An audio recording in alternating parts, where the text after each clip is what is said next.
கனடாவில் பற்றி எறிந்த பல வீடுகள், பல இலங்கை குடும்பங்கள் சொத்துக்களை இழந்து தவிப்பு. கனடாவில் குடியிருப்பு தொகுதியில் ஏற்பட்ட பாரிய தீ விபத்து காரணமாக பல இலங்கை குடும்பங்கள் வீடுகள் முற்றாக எரிந்து நாசமாகி உள்ளன. வான்கூவர் நியூ வெஸ்ட்மினிஸ்டரில் உள்ள அடுக்குமாடி குடியிருப்பில் கடந்த வெள்ளிக்கிழமை இந்த தீ விபத்து ஏற்பட்டுள்ளது. தீ விபத்தினால் அங்கிருந்து சுமார் 150 குடியிருப்பாளர்கள் இடம்பெயர்ந்துள்ளனர். தீயணைப்பு படையினர் விரைந்து செயல்பட்டு கட்டிடத்தின் பால்கனிகளில் சிக்கியிருந்த பலரை ஏணிகள் மூலம் பாதுகாப்பாக மீட்டனர். எனினும் தீயின் தீவிரத்தினால் இந்த 42 குடியிருப்புகளை கொண்ட கட்டிடம் முற்றாக சேதமடைந்தது. பாதிக்கப்பட்ட குடியிருப்பாளர்களில் 7 இலங்கை குடும்பங்களும் அடங்குவதாக தெரிவிக்கப்படுகிறது. இந்த விபத்தில் 2 தீயணைப்பு வீரர்கள் மற்றும் ஒரு குடியிருப்பாளர் காயமடைந்து மருத்துவமனையில் அனுமதிக்கப்பட்டனர். அவர்கள் அனைவரும் தற்போது சிகிச்சை பெற்று குணமடைந்து வருகின்றனர்.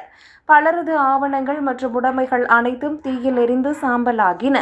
தற்போது பாதிக்கப்பட்டவர்கள் தங்களது நெருங்கிய நண்பர்கள் மற்றும் உறவினர்களின் வீடுகளில் தஞ்சம் புகுந்துள்ளனர். இந்த சூழலில் பாதிக்கப்பட்டவர்களுக்கு தேவையான உதவிகளை வழங்குவதற்கும் அவர்களுக்கு தேவையான அத்தியாவசிய பொருட்களை திரட்டுவதற்கும் பிரிட்டிஷ் கொலம்பியாவில் உள்ள பௌத்த விகாரை முன்னின்று செயல்பட்டு வருகிறது. மேலும் நியூ வெஸ்ட்மினிஸ்டர் நெய்பர்ஹுட் ஹவுஸ் அமைப்பும் நன்கொடைகளை ஒருங்கிணைத்து வருகிறது. பாதிக்கப்பட்டவர்களுக்கு உதவ விரும்பும் நபர்கள் லார்ட் கெல்வின் தொடக்க பள்ளிக்கு சென்று பொருட்களை வழங்க முடியும் என அறிவிக்கப்பட்டுள்ளது. இறுதியாக அடுக்குமாடி குடியிருப்புகளில் வசிக்கும் அனைவரும் குடியிருப்பாளர் காப்பீடு பெற்றுக்கொள்வது மிகவும் அவசியமாகும் என கனடா வாழ் இலங்கையர் ஒருவர் எச்சரிக்கை விடுத்துள்ளார்.